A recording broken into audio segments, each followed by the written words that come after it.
President, Martin Amidu, said his decision is to enable, and I quote here, Your Excellency, to take steps to appoint a replacement to that position as required by law. He suggested that President Akufo-Addo has not been able to ensure his independence and freedom of action. Now, the brief that we've got him is that he's talking about the fact that one condition upon which he accepted to be nominated as a special prosecutor when he was invited by His Excellency President Akufo-Addo on the 10th of January 2020 was a firm promise to him that he will be respected and ensured same by the government for his independence and freedom of action as a special prosecutor.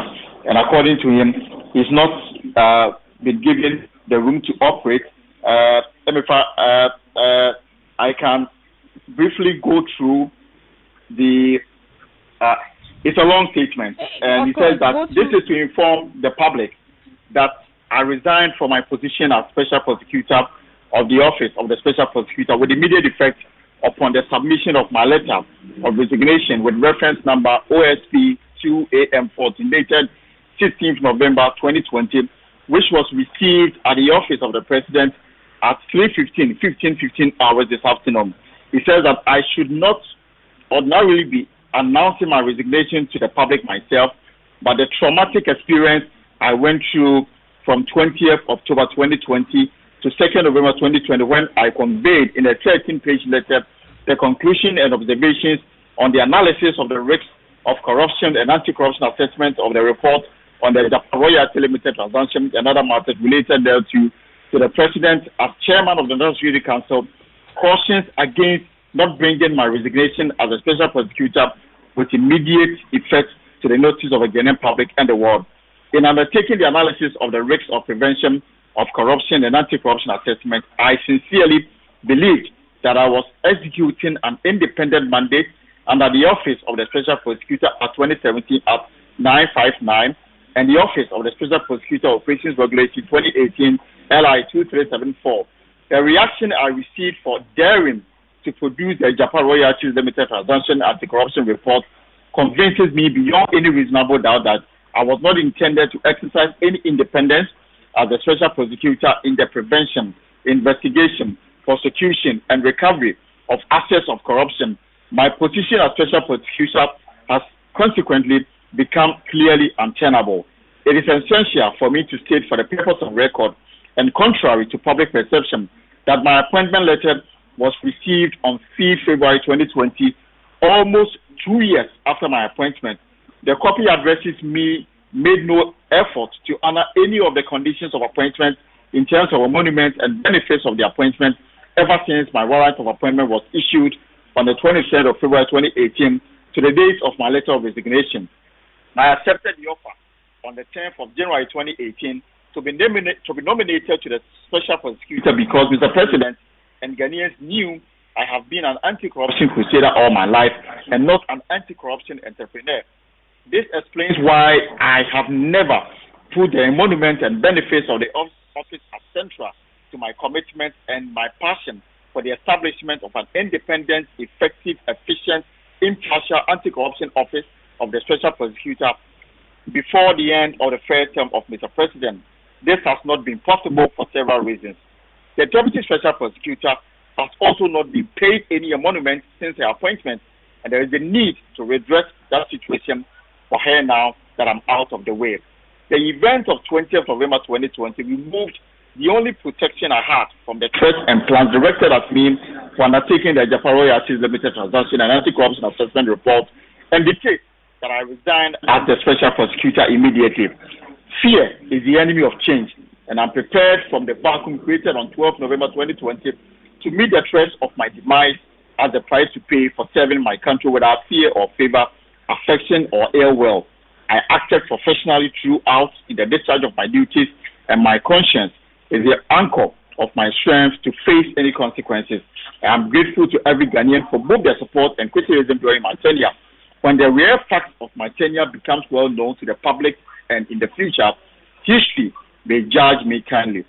Ghana First, Martin A.B.K. Amidu Esquire. So, MFA, this is the letter he just presented to President Akufo-Addo, and according to him, the letter was received at exactly 3:15 this afternoon. Oh, and do we know, Elton, whether the presidency has accepted this resignation letter? We are here to get that information. It is unclear for now. There's will not be any response to this particular letter, even though the timelines provided Martin Amidu suggests that when he presented this letter, it was received at the office of the president at exactly 3:15 p.m. But as I speak, we don't have any official information. As a matter of fact, this is just breaking.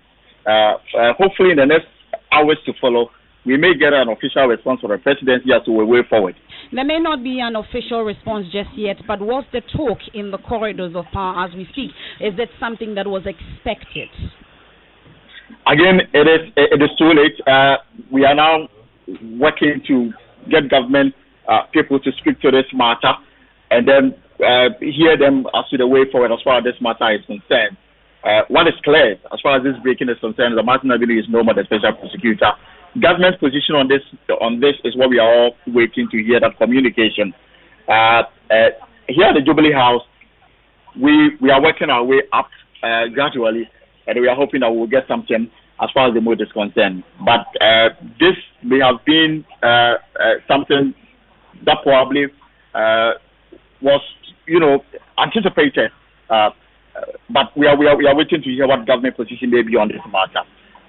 If you look at the timeline, 3:15, the letter was received, but we are yet to get what government position may be on it and the way forward as far as this is concerned. Whether they may be talked to get him to reconsider this decision, but it doesn't appear that it may happen. Well, that's a presidential affairs correspondent, Elton Brobe, and we're trying to get more from the Jubilee House on this particular issue. We hope to be able to reach the communications director, Eugene Ahin, on this, but we have a copy of that statement that's issued by Martin Amidu, the special prosecutor, I should say the former special prosecutor. So it says, I'm sure that we'll just go through the details of that statement as put out. Elton has just put out excerpts of it, but it's titled Resignation of Appointment as Special Prosecutor with Immediate Effect, Martin A.B.K. Amidu Esquire. And it says, this is to inform the public that I resigned from my position as the Special Prosecutor of the Office of the Special Prosecutor with immediate effect upon the submission of my letter of resignation with reference number OSP 2 AM 14 dated 16th November 2020, which was received at the office of the President at 15:15 hours this afternoon. I should not ordinarily be announcing my resignation to the public myself, but the traumatic experience I went through from 20th October 2020 to 2nd November 2020, when I conveyed in a 13-page letter the conclusions and observations on the analysis of the risk of corruption and anti-corruption assessment on the report on Ejapa Royalties Limited transactions and other matters related thereto, to the President as Chairman of the National Security Council, cautions against not bringing my resignation as a special prosecutor with immediate to the notice of the Ghanaian public and the world. In undertaking the analysis of the risk of prevention of corruption and anti-corruption assessment, I sincerely believed that I was executing an independent mandate under the Office of the Special Prosecutor Act 2017, Act 959, and the Office of the Special Prosecutor Operations Regulation 2018, LI 2374. The reaction I received for daring to produce the Ejapa Royalties Limited Transactions Anti-Corruption Report convinces me beyond any reasonable doubt that I was not intended to exercise any independence as the special prosecutor in the prevention, investigation, prosecution, and recovery of assets of corruption. My position as a special prosecutor has consequently become clearly untenable. It goes on to say, it is essential for me to state for the purpose of the records and contrary to public perceptions that my appointment letter was received on 5th February 2020, almost 2 years after my appointment. The copy addresses made no efforts to honor any of the conditions of appointment in terms of emoluments and benefits of the appointment ever since my warrant of appointment was issued on 23rd February 2018 to the date of my letter of resignation. I accepted the offer on 10 January 2018 to be nominated to be special prosecutor because, Mr. President, and Ghanaians knew I have been an anti-corruption crusader all my life and not an anti-corruption entrepreneur. This explains why I have never put the emoluments and benefits of the office as central to my commitment and my passion for the establishment of an independent, effective, efficient, and impartial anti-corruption office of the Special Prosecutor before the end of the first term of Mr. President. This has not been possible for several reasons. Now it says, the Deputy Special Prosecutor has also not been paid any emolument since her appointment, and there is the need to redress that situation for her now, and I'm out of the way.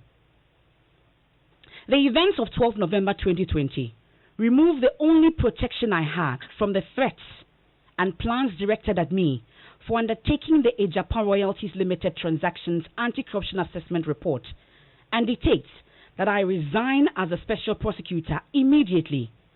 Fear is the enemy of change, and I am prepared from the vacuum created on 12 November 2020 to meet the threats of my demise as the price to pay for serving my country without fear or favor, affection or ill will. I acted professionally throughout in the discharge of my duties, and my conscience as the anchor of my strength to face any consequences. I am grateful to every Ghanaian for both the support and criticisms during my tenure. When the real facts of my tenure become well known to the public in the future, history may judge me kindly. Ghana first. That's Martin A.B.K. Amidu, Esquire. That's a statement he's put out in the public announcing his resignation as special prosecutor with immediate effect. And from what we've been told by our presidential affairs correspondent, that has since been communicated effectively to the office of the president. And he states that in that statement also, as at exactly 15 hours this afternoon. That's Martin Amidu. Let's begin to get some reactions to this latest development. And Edem Senanu is with the Citizens Ghana Movement Against Corruption. He joins us on the line. Thank you very much for your time here on the story at this point. So just a while ago, I've been trying to speak to you on other matters, his latest lamentations on the contract for sale scandal. We've been raising a number of issues, but this has hit us at this point, his resignation. Your immediate reaction? It's shocking. It's disappointing. It is something that was preventable. It's shocking because the nature of the detail that Mr. Martin Amidu provides to receive his appointment letter almost 2 years later, to suggest that after he did a Ejapa report, the subsequent proceedings make it clear to him that he was never ever expected to provide an independent report. Sounds very much like what happened to Mr. Daniel Domlevo not too long ago, that he picked on board the powers that be and suddenly was sent on leave. And I'm wondering, is this the president himself, our human rights campaigner, or there's something else happening in the corridors of power with other people doing things that ought not to happen? This is just absolutely disappointing. Now, since taking up this position in 2018, he's talked about a number of frustrations, just failing to give all the details, which we'll get into. Our sources are giving us some information in terms of these frustrations. But one key issue, at least in the last letter he issued today, was issues about resources. He mentions how some of his investigators were compromised, for instance. And then also issues about procurement, being able to procure and even sanction some of these investigators, for instance. Does it appear to you that this office was set up to fail from the very onset? There's a sense in which that may be a true reflection of what we have just experienced. Because there was a lot of enthusiasm in getting him in there. But I cannot for the life of me understand how come 4 years later he has not been given the additional office space and logistics to have additional staff. He has not been empowered to directly engage the kind of quality people with background checks that ensure their integrity. He has not been given the capacity to sanction the staff because he's the one who's engaged them and they are not on secondment. That seems like a recipe for disaster. And so, I mean, to a large extent, yes, the question is, was he appointed to deliver or to fail? And on the back of this very current report, this resignation and the details he provides, honestly speaking, there are major questions to be asked and answered. But what could be the thinking behind a public announcement of this particular resignation when he has in fact sent that letter to the president as well? Well, in the former one, again, he indicated that he'd sent the report and over 2 weeks, there was no mention of it, no feedback. And he himself suggests that, given his experience in terms of doing the anti-corruption risk assessment on the JPA, he's drawn the conclusion that he was never intended to provide an independent report, which means that he's saying that, look, I do not have the confidence that anybody is going to take my resignation seriously, let alone probably take the necessary actions concomitant with my submission that this office needs to be filled, etc., and the reasons I have proffered for them. He may be suspecting that this will not be put in the public space for people to understand the decision he's taking and an implication. That, to me, probably is why he has taken this stance and made it known to the public himself. But Mr. Zananu, some would say that it appears that Mr. Martin Amidu is just finding the easy way out. From day one, all he does is to give us complaints. Let's talk about the contract for sale scandal, for instance. I'm sure Shraj also has some challenges and difficulties, not to the extent that he has, though. But they were giving the same, work to do within the same time frame. Shraj has been able to deliver. Some would say the situations are not the same. But looking at Mr. Martin Amidu and the lamentations he puts out all the time, it appears it's one excuse after the other. Could this not be the easy way out just for him because he knows that he has failed? I wouldn't think so. I wouldn't think so because in one context, I remember at the beginning we had an engagement with him as civil society. He pointed out that he had at the time only, I think, 3 investigators, and that these 3 investigators alone could be put on just one case, depending on the magnitude of the case and the issues that needed to be researched and uncovered. And to that extent, unless he was given the capacity to engage many more people who could then be spread across diverse cases, and therefore he could get the kind of information he needed in a timely manner to take action, he wasn't likely to make much progress. Now, if 4 years later, Martin is able to establish that the space requirements were never addressed, perhaps the logistical in terms of human resource issues were not addressed as well. I don't know how many more investigators, if at all, he got, compounded with the fact that these were secondary staff compromised in terms of integrity. It probably just simply means that we never got to understand the full extent of the nature of the challenge he was confronted with as a special prosecutor wanting to deliver on his mandate. And obviously, time will tell. Was he given additional staff? How competent were these staff? Were they any less compromised than the ones that had been put on this case that we suddenly discovered that the staff of the Auditor General said they would not work on?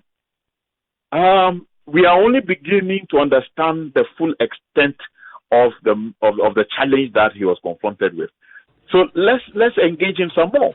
I am even shocked to hear that the deputy has not been paid emoluments. How many years?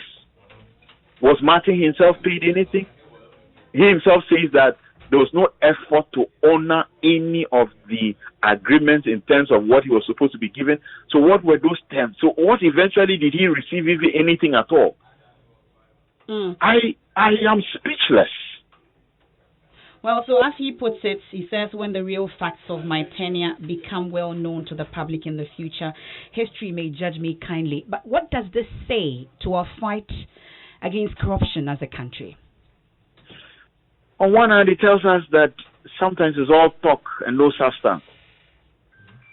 It's all talk. It's written, captured in documents, but when it comes to execution, the people and the powers that be ought to make sure that we deliver on what we have promised are obviously not putting their shoulders to the wheel on behalf of the people of this nation. This is a sad day.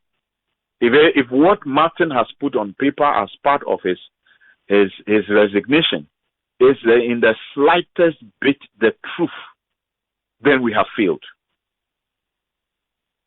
We'll leave it here. Thank you very much for your time. That's Edem Senanu.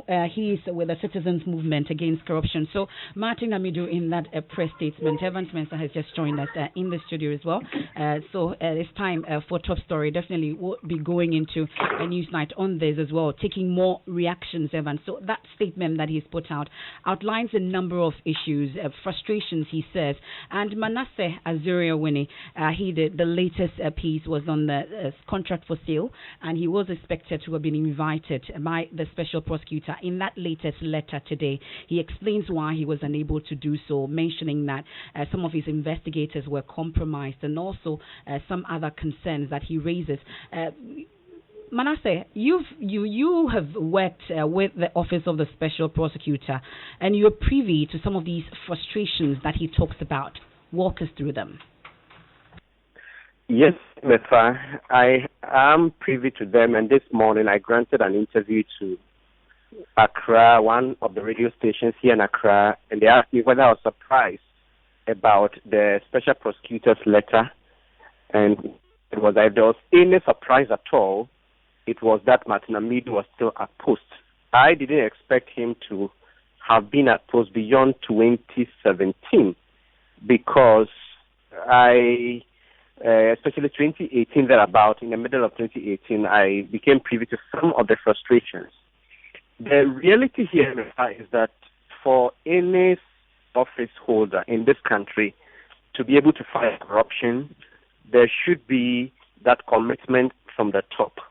When I mean the top, I say the top, I mean the presidency, because there are a lot of factors that inhibit the fight against corruption. One, Martin Amidu would even have to work with other ministries. And one of his first frustrations was that the ministers and state agencies, those heading them, were not cooperating. Whenever he requested information, they wouldn't give.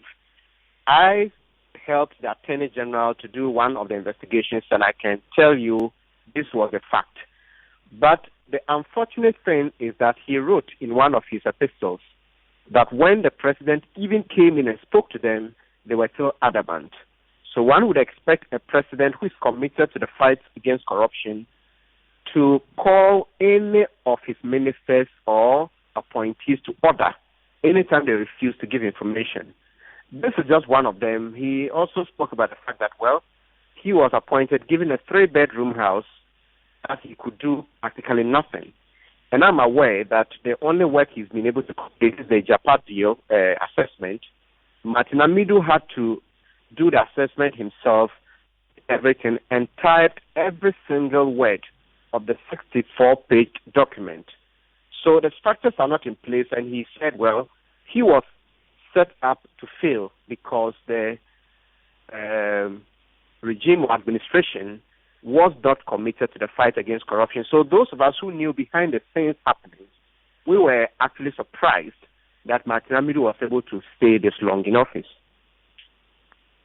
What for you does this then do to the fight itself? And you know that this contract for sale issue, for instance, was one of the issues on his table that he was supposed to tackle in spite of the concerns he had raised about it. For you, for instance, was key in that investigation. Officially, you were never contacted to give evidence for that investigation to be done. What does it do to some of these cases? Well, MFA, it leaves us nowhere. I have always said that if we had any president who is committed to the fight against corruption, there wouldn't be the need for the office of the special prosecutor in the first place. So the system is not ready. That has been the case in the Mahama regime. We saw it. The system was not ready. At least Mahama made some effort, and we see Abuga Pele, Philip Asibit, and others going to jail who were members of or who supported that regime. But things got worse, and some of us keep mentioning it. And within this period, it isn't only difficult to fight corruption, but the system appears to also be fighting those that are fighting against corruption. In December last year, you found out that a number of ambassadors came out publicly to speak about the fact that those who were fighting corruption were being fought. Now I'm told the administration did not treat them lightly or didn't take kindly to this after those pronouncements were made. But generally, it leaves us nowhere. It makes it very difficult now, and this goes on to empower those who are engaged in these acts of corruption, because we know Domelevo was doing very well. He was asked to go. Martin Amidu has been frustrated and is left. I can tell you that as a journalist fighting or doing anti-corruption stories, it is not easy, and it's no wonder that only a few journalists are prepared to put their neck out there to do this. So, if anything at all, I think it is getting scarier. The impunity is going to build up because those who are engaged in corruption tonight are going to pop champagne, bring their wine, and celebrate that, well, we are victorious. And until we get a leader of this country who is committed, not just by words, but by action, we are going nowhere. Investigative journalist Manasseh Azuri winning there. Thank you.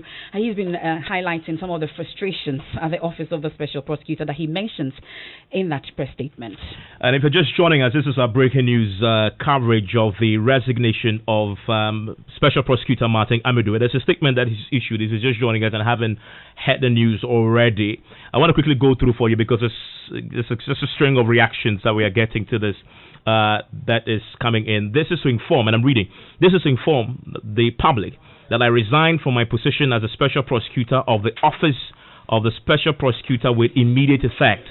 Upon the submission of my letter of resignation with reference number, he mentions it, dated 16th November, which was received at the Office of the President at 15:15 this afternoon. So this is literally in the last few hours. I should not ordinarily be announcing my resignation to the public myself, but the traumatic experience I went through from 20th October to November 2nd, when I conveyed in a 13-page letter the conclusions and observations on the analysis of the risk of corruption and anti-corruption assessment on the report on the Japa Royalties Limited transactions and other matters related thereto, to the President as Chairman of the National Security Council, cautions against not bringing my resignation as a Special Prosecutor with immediate effect to the notice of the Ghanaian public and the world. Now, in undertaking the analysis of the risk of prevention of corruption and anti-corruption assessment, I sincerely believed that I was executing an independent mandate under the Office of the Special Prosecutor. And the Office of the Special Prosecutor regulations. This goes on to mention them. Now, the reaction I received for daring to produce the Japa Royalties Limited transaction anti-corruption report convinces me beyond any reasonable doubt that I was not intended to exercise any independence as a Special Prosecutor in the prevention, investigation, prosecution, recovery of assets of corruption, My position as the special prosecutor has consequently become clearly untenable. So he goes on to say that it is essential for me to state, for the purpose of the records and contrary to public perceptions, that my appointment letter was received on 5th February 2020, Evans, and this is almost 2 years after his appointment. Now, the copy addresses made no efforts to honor any of the conditions of appointment in terms of emoluments and benefits of the appointment ever since my warrant of appointment was issued on 23rd February 2018 to the date of my letter of resignation. I accepted the offer on 10th January 2018 to be nominated to be special prosecutor because Mr. President and Ghanaians knew that I have been an anti-corruption crusader all my life and not an anti-corruption entrepreneur. This explains why I have never put the emoluments and benefits of the office as central to my commitment and my passion for the establishment of an independent, effective, efficient, and the end of the first term, an efficient and impartial anti-corruption office of the special prosecutor before the end of the first term of Mr. President. This has not been possible for several reasons. Now, it also goes on to say that the deputy special prosecutor has also not been paid. It's not just him. The deputy has also not been paid any emoluments since her appointment, and there is a need to redress that situation for her now that I am out of the way. The events of 12 November 2020 removed the only protection I had from the threats and plans directed at me for undertaking the Ejapa Royalties Limited Transactions Anti-Corruption Assessment Report and dictates that I resign as a special prosecutor immediately. Fear is the enemy of change, and I am prepared from the vacuum created on 12 November 2020 to meet the threats of my demise as the price to pay for serving my country without fear or favor, affection or ill will. I acted professionally throughout in the discharge of my duties, and my conscience is the anchor of my strength to face any consequences.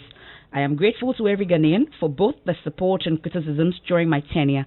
When the real facts of my tenure become well known to the public in the future, history may judge me kindly. Ghana First. And Presidential Affairs Correspondent Elton Brobe is yet to get any reaction from the presidency, from the Jubilee House. Still working the lines to see if we can get any reaction from the presidency to the statement.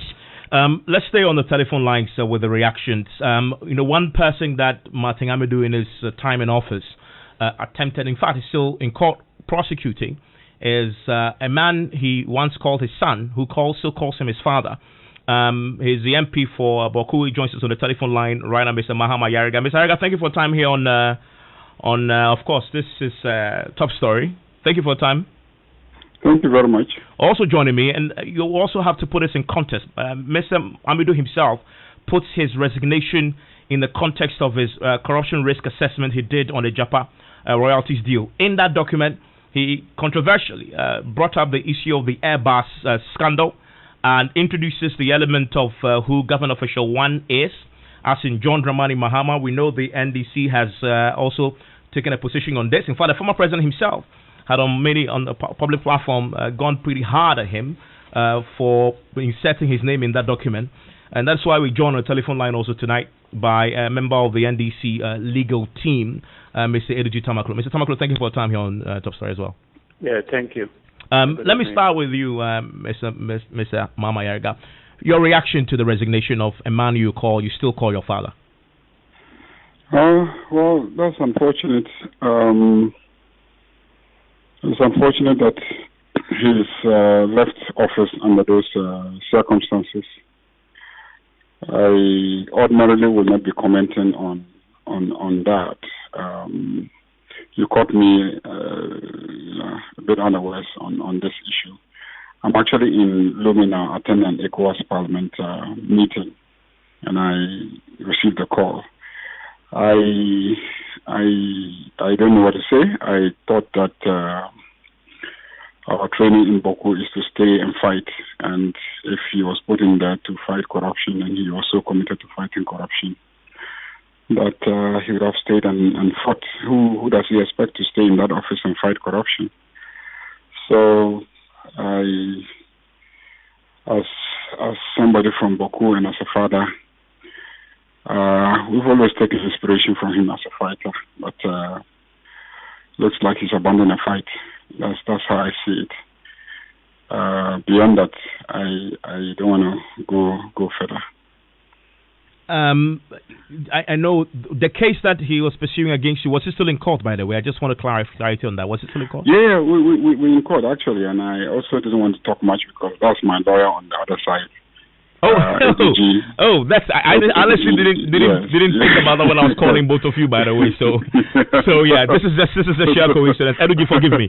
Didn't know this was going to play out. But he's your lawyer. But just updating me on that case. Well, I mean,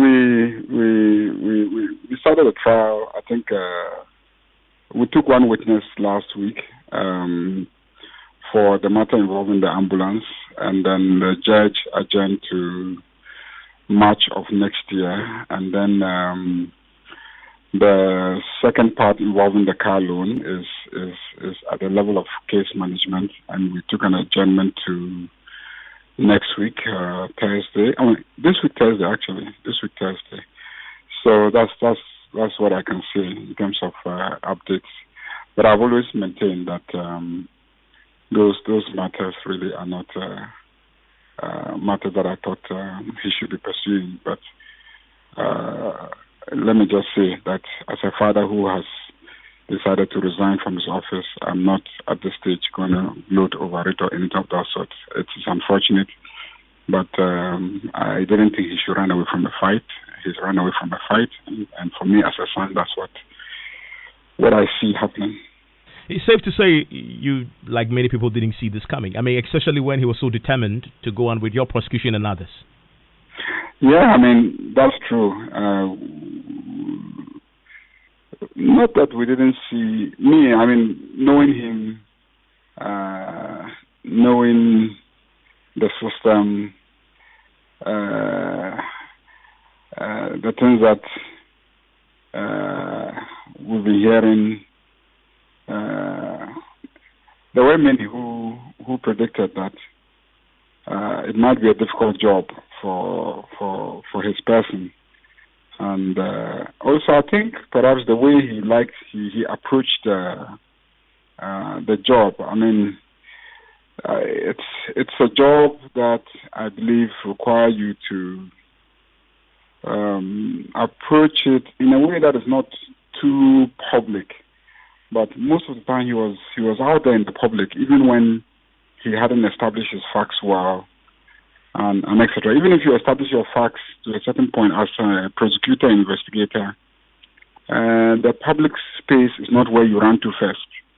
And I thought that he was out there too much, and sometimes, it didn't serve him well in terms of the work. So, for me, there was a problem with his whole approach to doing the work, and I think that is what probably would have led to the attacks that he cites as the basis for his decision to leave office.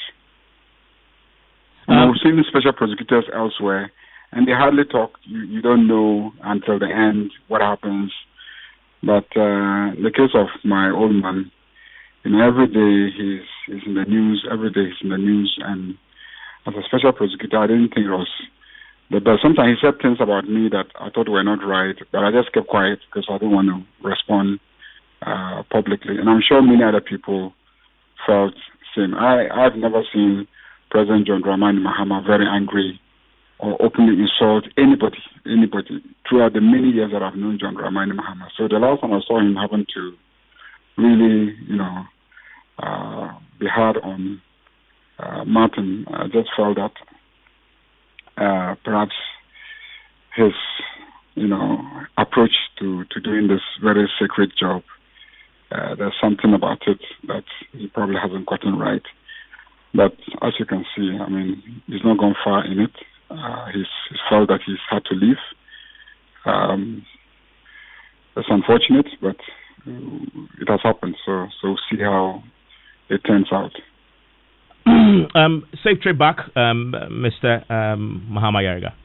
Thank you very much. And I have with me, obviously, his lawyer. And trust me, when we were making the calls, we didn't know that this coincidence will transpire on radio. But Eduji, forgive me. I had called you just to speak to you from the reaction from your end, because I know you've spoken quite eloquently about his insertion of Airbus in the corruption risk assessment. Your reaction tonight? Okay. First of all, Evans, some of us were very clear in our minds that the appointment of Martin Amidu as a special prosecutor was not a genuine reflection by President Akufo-Addo to fight corruption. Obviously, he had his mind on something else to, as it were, exploit Mr. Martin Amidu's misgivings about the NDC and its formal appointees relative to the conversations in opposition. If you recall, somewhere November 2016, Mr. Martin Amidu did a video whereupon he called upon Ghanaians to reject the Mahama administration, obviously for his friend, Mr. Akufo-Addo. Evans, today, the most corrupt administration under the Fourth Republic is the current administration President Akufo-Addo is effectively superintending.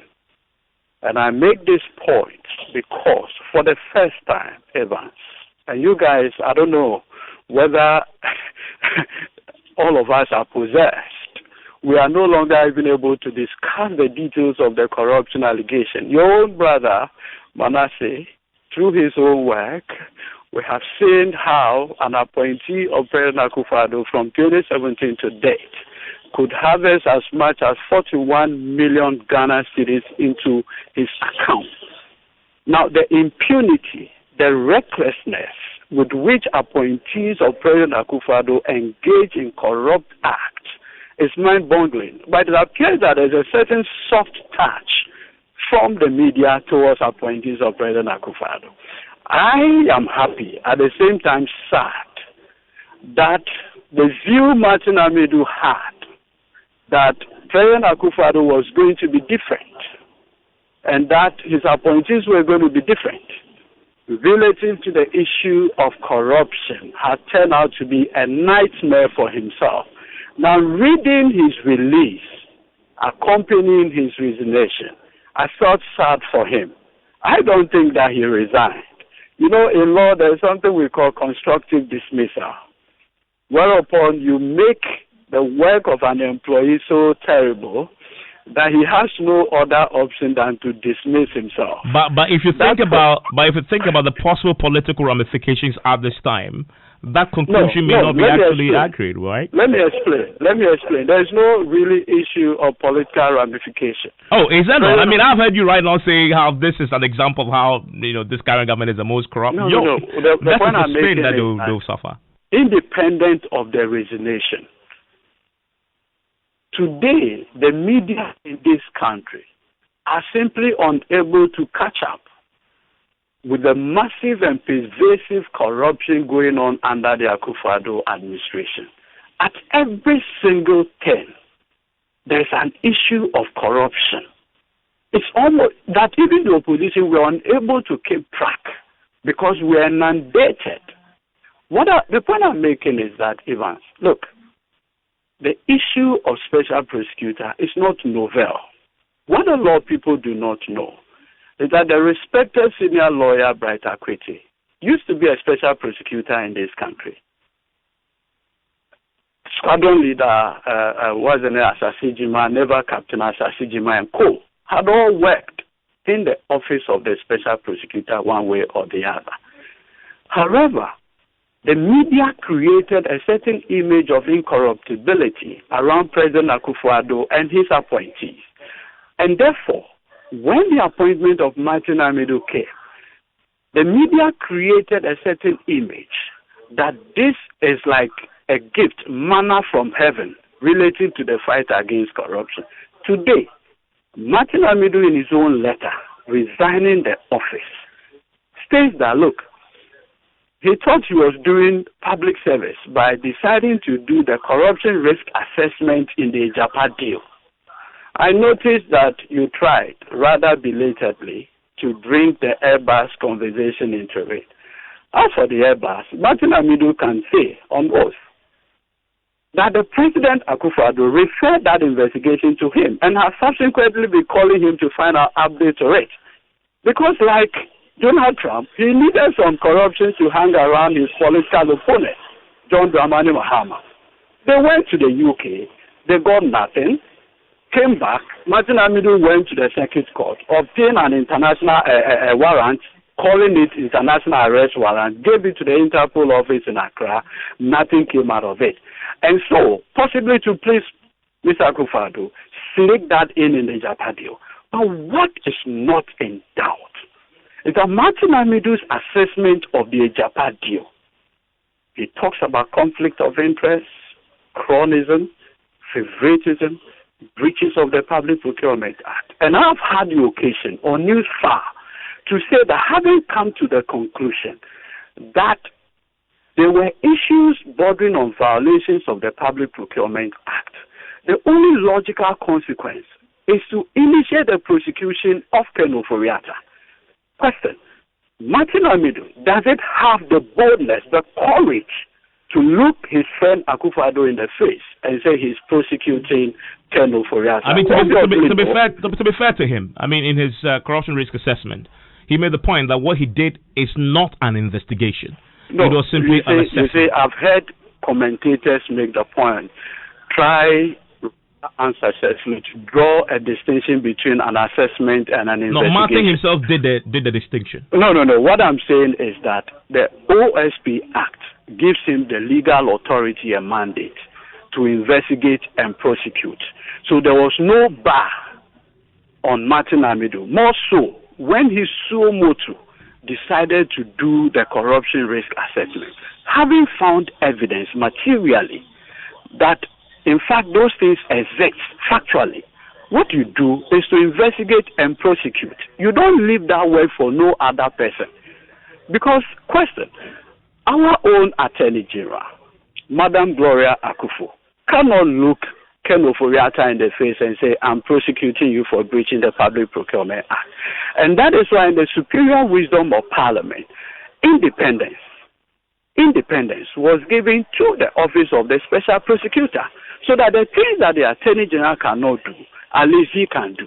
Now, when the Special Prosecutor runs away from real and concrete evidence of violations of the Public Procurement Act, like he himself alluded to, the last thing that broke the camel's back is his decision, suo motu, to investigate cronyism, nepotism, conflict, clear conflict under President Akufo-Addo. What he didn't know is that Akufo-Addo did not mean it when he was talking about he will fight corruption, he will protect the public purse. Almost every institution of state today, pervasive corruption.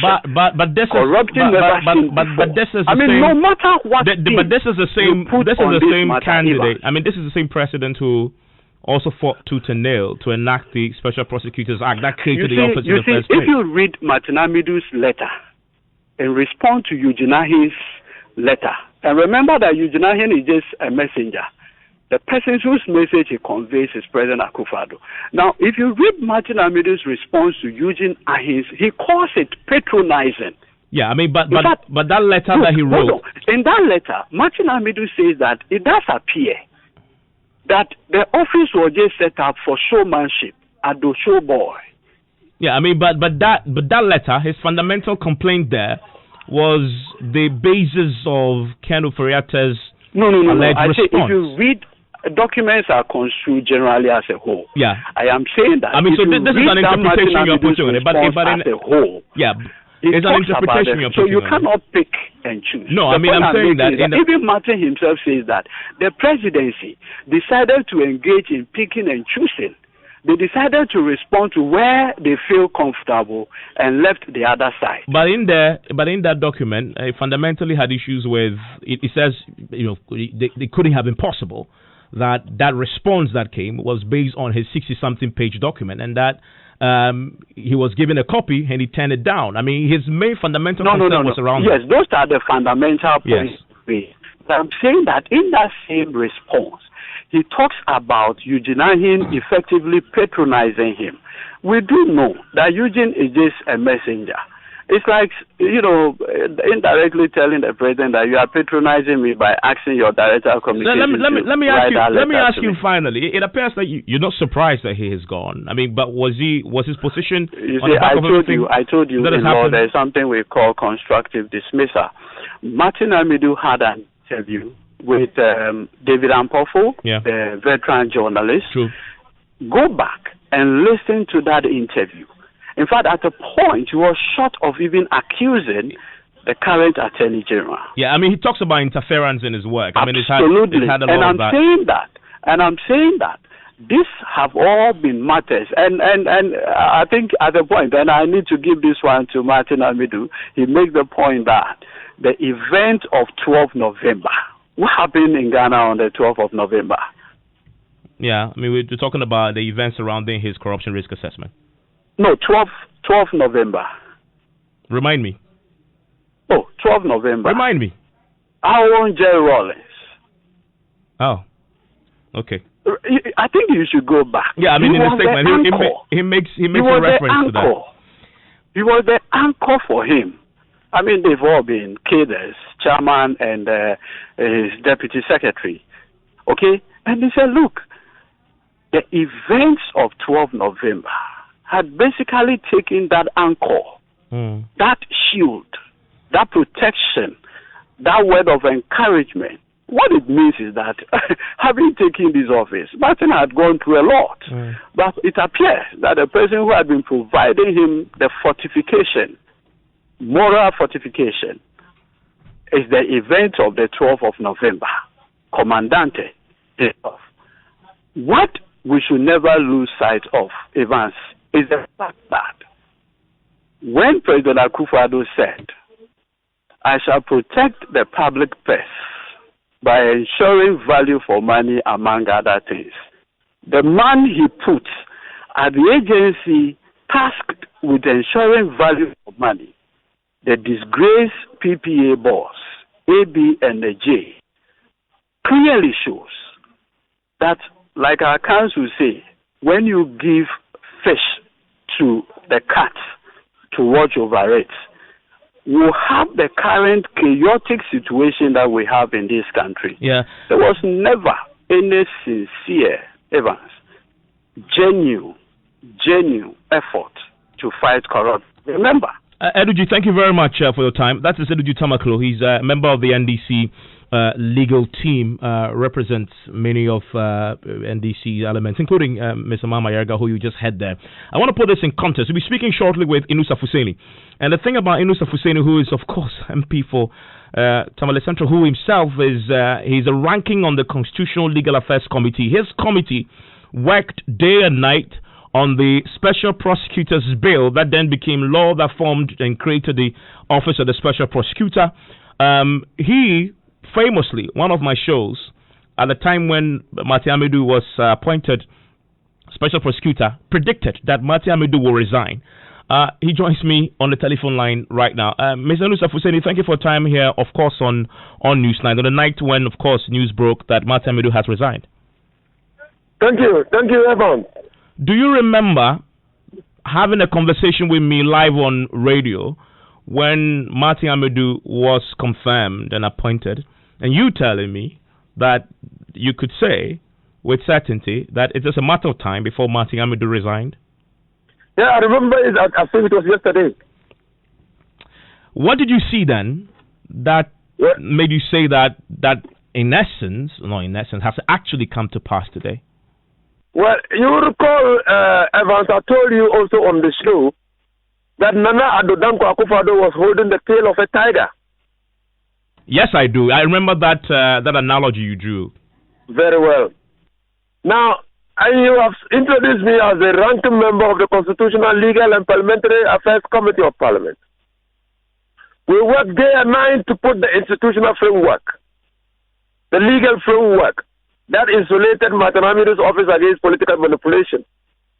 We gave him operational independence and removed him from interference from the Attorney General's office.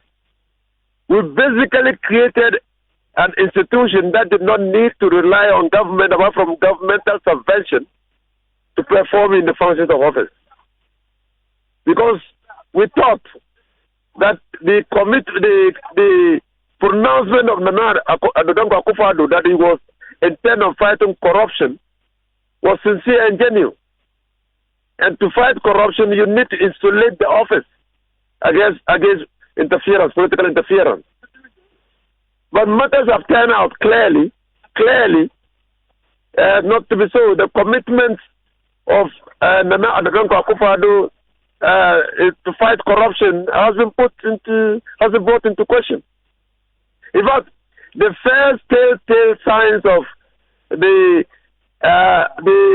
almost near deception of Nana Addo Akufo-Addo in his commitment to fight corruption was when Martin Amidu's office was created, and in the whole year, one whole year, Martin Amidu could not access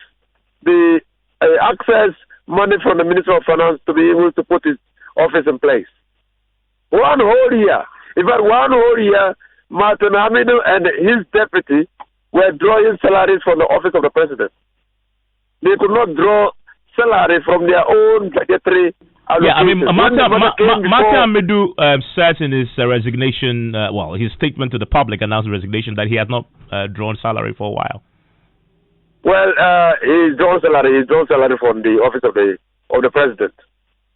Oh, okay. Now, in the year that he was established, I mean, I'm speaking on the basis of performance reports that come to my committee, which exercises supervisory jurisdiction over the Attorney General's office and all department agencies and under the Ministry of Justice, and by necessary extension, the office of the Special Prosecutor is part of the office of the Ministry of Justice, except that it is insulated against political manipulation. And the second year of Martin Amidu's operation, when the performance report came, and then we sought to understand why the Martin Amidu could not draw on the budgetary allocation, we were told that Martin Amidu was not on a gift mix. You remember that? Yes. And that they were working to put him on a gift mix. So when they finally succeeded in putting Martin Amidu on a gift mix, that year he drew only about 10% of his budgetary allocation. You remember that too? Yeah. How can 10% perform in the functions of office? You remember Martin Amidu's own letter of lamentation when he said that he was not receiving cooperation from government appointees? These are matters in the public domain, and I'm sure your listeners and your good self remember.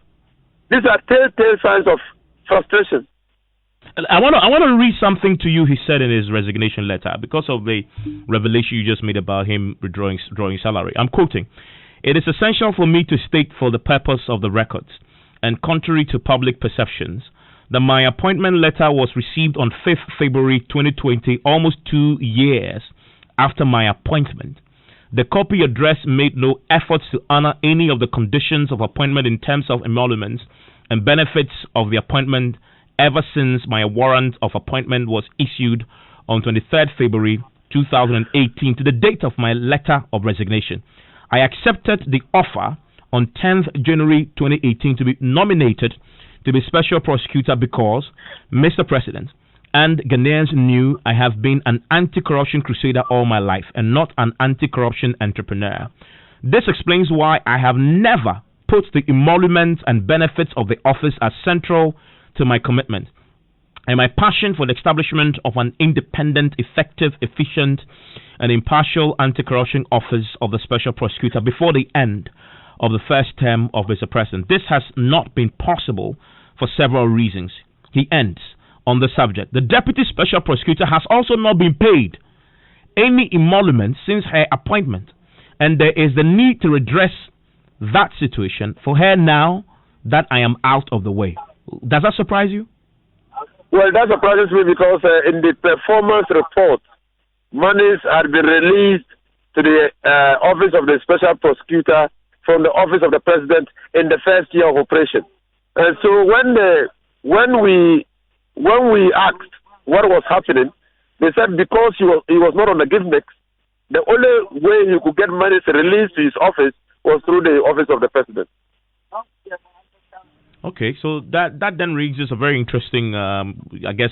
Well, I mean, the facts as a You can just go and take the parliamentary answer, and then you will see the report of a committee, and you will see that the monies were released from the office of the president to Amidu's office. I mean, these are matters of fact that came to us in the performance of our duties as professional body over the functions of over the office of the special prosecutor. Also, you were one of the individuals he accused of taking double salary, correct? Amidu accused me? No, I mean, that this is the CID's work that was happening, in which you were accused of double salary. Well, I was invited, not accused. Okay. I was invited by the police to assist them in investigating matters of double salary. And I went to the police and I told them that my reading of the Constitution and my terms of appointment as a minister and the monies that were paid to me at all material times were monies in lieu of salary.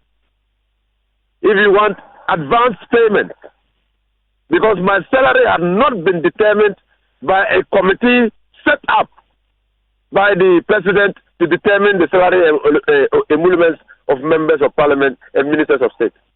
So I could not have had a salary to even take double of that salary. That was my response to them.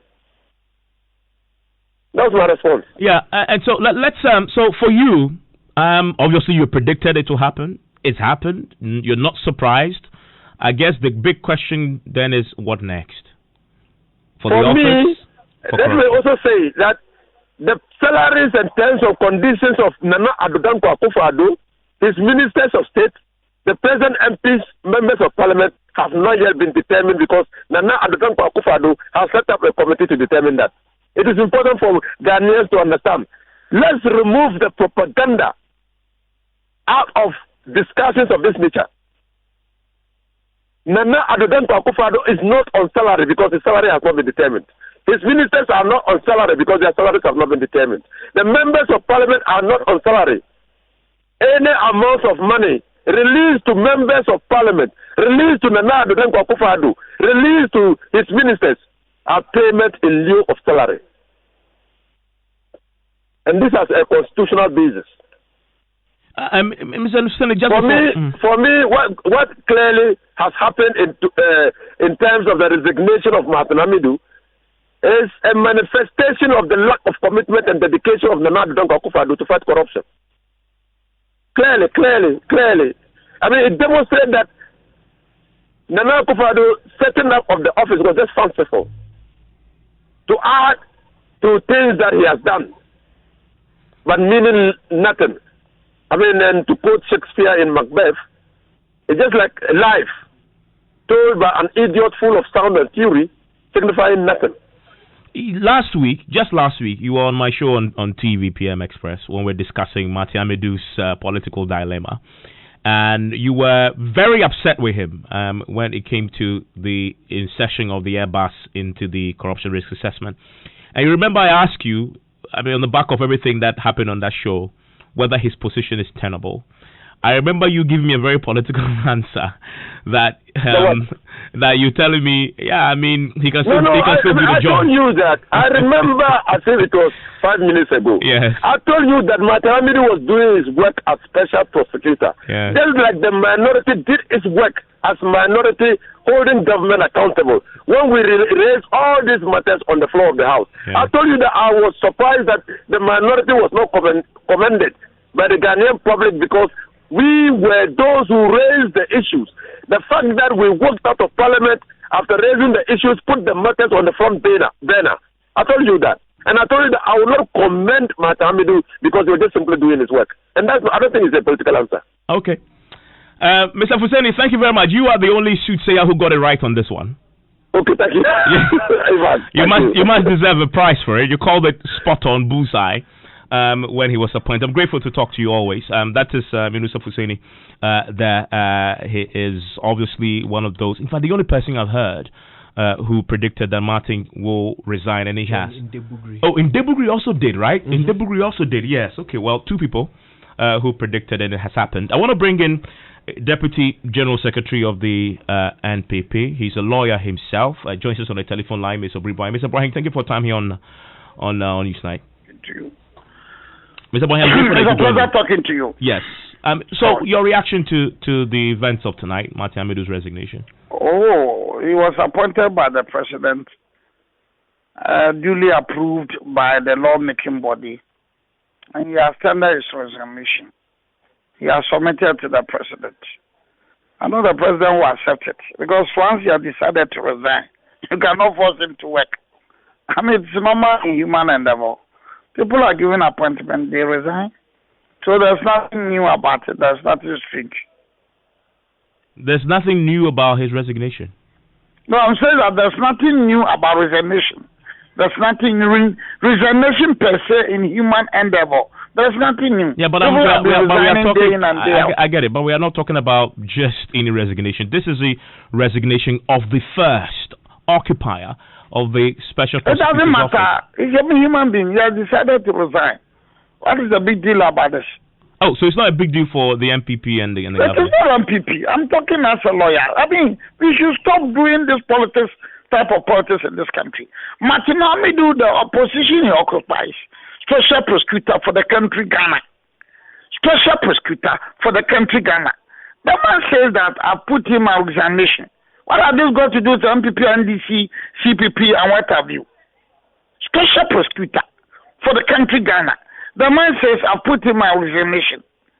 What has that got to do with MPP? What has that got to do with NDC? What has that got to do with CPP? Except that if you read his resignation letter, he mentions reasons that go to show how his job was made untenable. I mean, difficult for him to execute and prosecute. I don't need to be discussing this. You've been given an appointment. You are supposed to be given ABC. If they are not forthcoming and you decided to put in your resignation, so be it. Mr. Boahen, kindly stay with me. I want to bring in John Ndebugri, who joins us on the telephone line right now. Joins us. He's of course a renowned lawyer of many years, outstanding practice at the bar. He used to be a leading member of the PNC. Mr. Ndebugri, I'm grateful that you could join me here on Newsnight. Hello. Can you hear me, sir? Yeah, right. But you are rather. Can you hear me, sir? Yeah, but you are faint. Oh, great. Let me see if it's better. Is it any better at all? Well, we can manage. Okay. Your reaction to Martin Amidu's resignation tonight? What do you mean by my reaction? I am not the appointing authority. And Martin is my younger brother, so to speak. He is unable to continue with the functions of his office, and he has resigned. So, and I'm not surprised, because at the time of his appointment, I made it clear that the Martin I knew was likely to walk out of that office after dealing with one or two cases. So I've just been vindicated, that's all. In fact, it's the reason why I was curious to hear from you, because you also predicted that he will resign. I wonder, what was it about your junior brother, as you call him, that made you predict he will resign? No, looking at, I said at that time that as far as I was concerned, this business of establishing that office of the special prosecutor by that act was a retrograde step, and people didn't understand me. This is a situation where we have an attorney general who has the sole power to decide whether to prosecute or not to prosecute a particular crime. Then you say that that person is unable to exercise that office independently. Then you go and form an office, and then you give the powers, seemingly to the special prosecutor. but actually to the office. And you put it in the law that he will prosecute cases on the authority of the Attorney General. So have you gone or you have come? I mean, you make the thing more complicated. And I foresaw that the Special Prosecutor's Office, the Office of Special Prosecutor, made like a company, made up of a board and all sorts of officials. And the position of Special Prosecutor would come into conflict. And Martin is not somebody who would just tolerate that kind of situation. I knew that there would be conflict between the exercise of his office as an independent person and then the exercise of the office as programmed by the people who established it. And that is what it has come to. I mean, so for you, it's fundamentally about the architecture of the law that created the office. The point is that, like most of the promises that were made by the MPP before the elections of 2016, they did not actually intend to establish the Office of Special Prosecutor to fight corruption.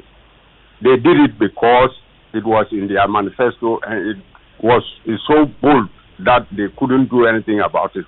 So they crafted the law in such a way that you will be there and you will be unable to work. So it's just like one district, one factory. When they have established no factory, and they will go about telling you people that there are 75 factories, and you people will ask them, list the places where they are. If they are there is none in my village, there is none in my district, there is none there. And so it was just a matter of pretending to fulfill a campaign promise, not intending that it should work. And I blame Martin for having, I said it once again, that he walked into a landmine, and I was praying that he will come out safely. I hope he has come out safely. Now he is saying that he's being threatened. And one significant thing he has said in the release he has put out this afternoon is that late Lieutenant Rollins was his protection, and once he has died, he has no protection, so he has to resign. That is what I collect from what he has said. No, he actually said so. 12. Yes, exactly. That's what he was referring to. Yes, he says that he was the one protecting him, so possibly he is the one who even gave his name to the president to appoint. But my very strong position is that the MPP did not intend, even if the president himself was mindful of establishing that office, a majority of MPP people were against the establishment of that office, because most of them were coming into the office, to the various offices they are occupying, with the aim of corrupting themselves. Mr. Debugri, kindly stay with me, because we just managed to get a copy of the actual resignation letter that he wrote to the president. What we've been talking about is the public statement he issued. I'll come to that shortly, but I have with me also the Deputy General Secretary of the MPP, Mr. Ebribai, who himself is a lawyer. Mr. Bain, you still with me? Hello, Mr. Bain. Mr. Ebribai. Okay. Okay. I think we've lost him. Please stay with me, Mr. Ndebugri, because the letter, my colleague Kojo Yangsing is just joining me with a copy of that actual resignation letter that he wrote to the president. Kojo, it's about 3 pages long, but it's full of information. The heading is Resignation of Appointment as Special Prosecutor. It's dated the 16th of November. Kindly refer, Your Excellency, to your letter with reference number OPS 101/VOL and so forth, dated the 30th of January 2020 and hand-delivered to me in person on the 5th of February 2020, formally offering me appointment as a special prosecutor. I also refer to my letter dated 17th of February 2020, accepting Your Excellency's offer of appointment as the special prosecutor made in your said letter. The purpose of this letter is to convey to Your Excellency, Mr. President of the Republic, that pursuant to Section 13, 8, and 10 of the Office of the Special Prosecutor Act 2017, Act 959, and Article 1453 of the 1992 Constitution, I am resigning my position as the Special Prosecutor with immediate effect to enable Your Excellency to take steps to appoint a replacement to that position as required by law. The one condition upon which I accepted to be nominated as a Special Prosecutor when you invited me to your office on the 10th of January 2018 was your firm promise to me that you will respect and ensure same by your government for my independence and freedom of action as the Special Prosecutor. Several things have happened since then, but your reaction to my letter with reference number OSP/SCR/20/12/20, dated the 16th of October 2020, which was delivered to you on the 19th of October 2020, conveying to you the conclusions and observations of the analysis of the risk of corruption and anti-corruption assessment of the Ejapa Royalties Limited transactions, convinced me beyond every reasonable doubt that you had labored under the mistaken belief that I could hold the office of the Special Prosecutor as your poodle. Those are very strong words. Indeed. In essence, accusing the President that the President had thought, mistakenly, that Martin Amidu was somehow going to simply lie as his poodle. Indeed. Be controlled, in essence, while occupying that position. Indeed. I'll continue. After receiving my letter under reference on 19th of October 2020, you ordered your Chief of Staff on the 20th of October 2020 to deliver an urgent message personally to me the same day. When she could not reach me on telephone, she decided to invite me in writing in her letter with reference number so on and so forth, dated the 20th of October 2020, stating that, and I quote, I have been directed by His Excellency the President of the Republic to deliver an urgent message personally to you today, 20th of October 2020. I am looking forward to seeing you as requested. I received the Chief of Staff's letter the next morning, 21st of October, and reported to her office as requested. The message she delivered to me was that you had instructed that The you here is who? The President. The President, okay. Had instructed that I was not to do anything about my report on the Ejapa Royalties transaction until I had met you on Friday, the 23rd of October 2020. You were away in the Volta region when I met the Chief of Staff. I met Your Excellency in your office in the afternoon of 23rd October 2020, and I underscored the fact that my letter dated 16th October to you was sent out of the necessary courtesy of prior information to your office as President of the Republic and the Commander-in-Chief responsible for national security. I also underscored the fact that the analysis of the risk of corruption and anti-corruption assessment was conducted professionally. It could not be reviewed by the Minister of Finance or yourself, and my letter was particularly not intended for you to direct me as to how to conduct the duties of my office. Your Excellency insisted that I should withhold any further action on the report for 1 week. I reluctantly agreed to your terms, but gave you notice immediately that I did not intend to continue as the Special Prosecutor because of your interference in the performance of my functions under the law. You eventually invited me to your office in the evening of Sunday, the 1st of November 2020, where I again asserted that I was not going to bargain over the independence of my functions as the Special Prosecutor. I refused to take the copy of the alleged comments from the Minister of Finance you offered me, as that would have compromised my independence as the Special Prosecutor. And he included this in a second statement issued to the public, reacting to a statement that had come from the presidency. I continue. I also refused to shelve my report to enable you handle the matter which explains my press release to the public on the morning of 2nd November 2020 and the follow-up with the distribution of the full 64-page Ejapa Royalties Transactions Anti-Corruption Assessment Report to the public.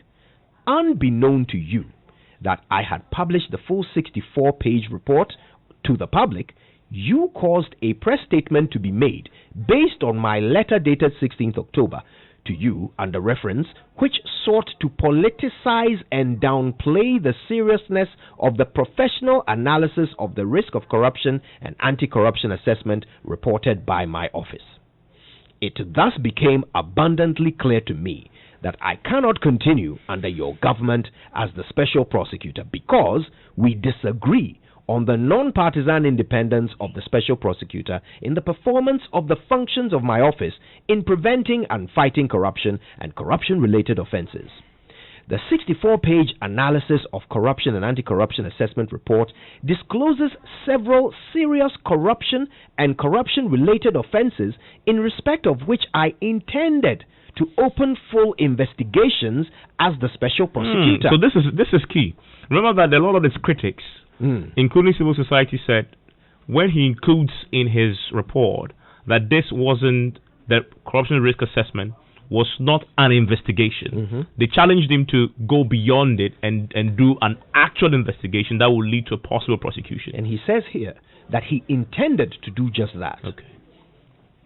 I cannot do that now after your political interference in the performance of functions of the office for 2 weeks from the 20th of October 2020 to the 1st of November 2020, culminating your directives on how the anti-corruption assessment report of the Ejapa Royalties Limited transaction by this office should be handled by the principal suspects disclosed by the anti-corruption assessment report. Read that again. I cannot do that now after your political interference in the performance of functions of the office for 2 weeks from the 20th of October 2020 to the 1st of November 2020, culminating your directives on how the anti-corruption assessment report of the Ejapa Royalties Limited transaction by this office should be handled by the principal suspects disclosed by the anti-corruption assessment report. Okay. So Mr. Amidu simply did not agree, in his view, with the president's directive that the people he considered suspects should handle the report he had done. Okay. More importantly, Your Excellency was acting as a judge in your own cause in usurping my functions to take any independent follow-up actions on the anti-corruption assessment report when you knew from my 13-page letter of 16th October conveying the conclusions and observations of the anti-corruption assessment report to you that negative anti-corruption assessments had been made against the conduct of your office in the procedure adopted in granting the executive approval dated 24th March 2020 and your assent of the Minerals Income Investment Amendment Act 2020, Act 1024, of the 27th of August 2020, intended to retroactively impact the parliamentary approval of the transactions documents granted on the 14th of August 2020. Pages 31 to 33 and 52 to 53 of the full 64-page report submitted to you on 2nd November 2020 contains the detailed anti-corruption assessments on these matters. The totality of the foregoing interventions by you in my functions made my position as a special prosecutor untenable. I had also stated at my vetting for approval by Parliament on 13th February 2018, which was broadcast to the whole world, that the office of the Special Prosecutor will be innovatively operationalized and run effectively and efficiently in accordance with international best practice to be able to achieve its objectives of preventing, investigating, prosecuting corruption and corruption-related offenses, and recovering assets of corruption. Unfortunately, by July 2020, I had not been able to have an office staffed by independently recruited and impartial staff operating within a credible institutional culture of anti-corruption to achieve the mandate of the office. This was the undertaking I made to Parliament and the people of Ghana on oath during my vetting for approval for appointment. The whole proceedings of my vetting for approval for appointment is still available online, and I am most disappointed to listen to it years down the line. I mean, tonight, Inusa Fuseni has also contradicted him in his statement to the public relating to this about how his office, how emolument, for example, he had entitled to, and his deputy have not taken salary, etc. Inusa Fuseni says the records before Parliament doesn't show that he's actually been drawing salary directly from the presidency over time, and so he doesn't. That's a conflicting, I guess, information there. Some reconciliation needs to be done from what he's claiming and what Inusa Fuseni and the Committee on Legal Constitutional Affairs know as a matter of fact. Yeah, but that's not all. There's more. There's more. And I continue. The compulsion to use a limited number of seconded staff in a 3-bedroom and boys' quarters accommodation undermined the achievement of the object of the office and my undertaking on oath before Parliament. One cannot seriously continue to prevent and fight corruption by depending on seconded staff of a 2-year duration, renewable for another year, who are looking forward to and or over their shoulders to returning to their main employers, who consequently may have more influence over them than the special prosecutor under whom they are supposed to work. I am most grateful for every assistance and support Your Excellency, Mr. President, offered me since my appointment on the 23rd of February 2018. Regrettably, our wishes have not materialized during Your Excellency's first term in office for obvious operational and political reasons, and we now fundamentally disagree on a non-partisan professional approach to the prevention of corruption and fighting corruption to make it a high-risk enterprise for public officers. I also do not see any serious non-partisan prospect of any improvement in preventing and fighting corruption in Your Excellency's next term of office in 2021. My view has always been that if I cannot assist Your Excellency, Mr. President, in a non-partisan professional way to prevent corruption and to fight corruption, I should not hurt Your Excellency by continuing to occupy the position of Special Prosecutor. It is essential for me to state, for the purpose of the records, and contrary to public perceptions, that my appointment letter was received on 5th of February 2020, almost 2 years after my appointment. The copy addressees made no efforts to honor any of the conditions of appointment in terms of emoluments and benefits of the appointment ever since my warrant of appointment was issued on the 23rd of February 2018 to the date of this letter of resignation. I accepted your offer on 10th January 2018 to be nominated the first Special Prosecutor because Your Excellency, Mr. President, and Ghanaians knew I have been a non-partisan anti-corruption crusader all my life and not an anti-corruption entrepreneur. This explains why I have never put the emoluments and benefits of the office as central to my commitment and my passion for the establishment of a non-partisan and independent, effective, efficient, and impartial anti-corruption office of the Special Prosecutor before the end of the first term of Your Excellency, Mr. President. This has not been possible for several reasons, including those expressly stated herein before. I have delayed since 2nd November 2020 in submitting my letter of resignation to Your Excellency to enable me to formally facilitate a smooth transition from my tenure to the Deputy Special Prosecutors, who by law has to act as the Special Prosecutor for the meantime.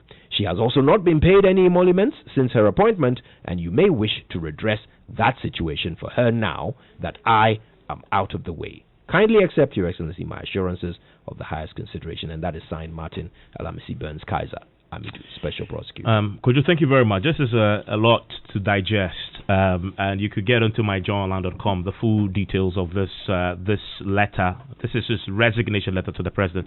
Private legal practitioner John Ndebugri is still with me. Mr. Ndebugri, thank you for agreeing to stay on. I don't know if you have a brief reaction to the specifics in the Martin Amidu letter to the President announcing his resignation. I've read has just confirmed what I've said.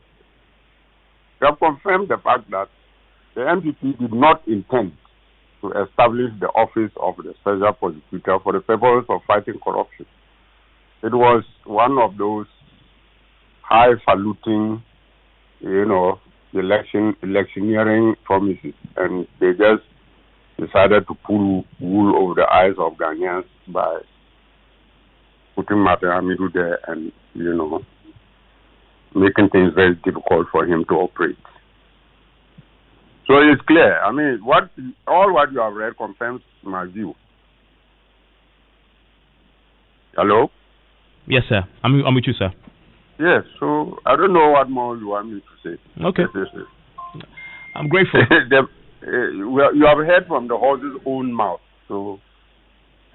I'm grateful, Ms. Ndebugri, there. What do you make of all this? Share with us, 055-11-11997. George Wafe is here with business. Hi, Evans, and coming up in business, Ghana City's strong stability for this year. We hear from the President Association of Financial Market Operators, and also MTN is giving some strong indication that it is justifying decision to buy back shares of shareholders, insisting that it is a regulatory directive. The business news on Newsnight is brought to you by MTN Business. Welcome to the new world of business. Kingdom Books is stationery, your number one-stop shop for all your office essentials. And First National Bank, we are the bank that understands your business. First National Bank, how can we help you? Let's now settle for the details. Now, the Ghana City has witnessed one of its strongest performance against the dollar for this year. And let's put the depreciation against the dollar from the beginning of this year at around 4%. So what has been the main pull factors for the city's strong performance? Kofi Asare-Pianim is President of the Association of Financial Market Operators, and he believes that prudent management of the currency and external factors might have been the main factor for this.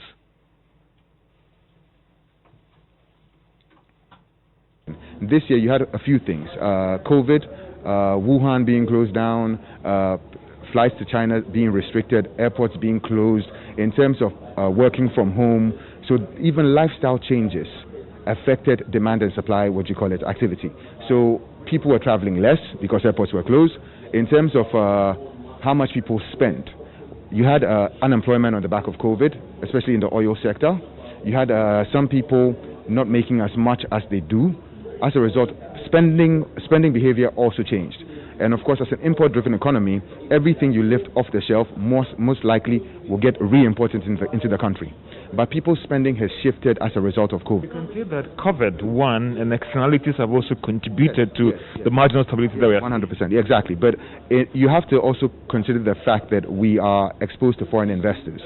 So if foreign investors did not think that Ghana could withstand the storm, which would, I think the psychological ease was created by going to the IMF to go and raise that rapid credit facility. Kofi Asare-Pianim is the President of the Association of Financial Market Operators.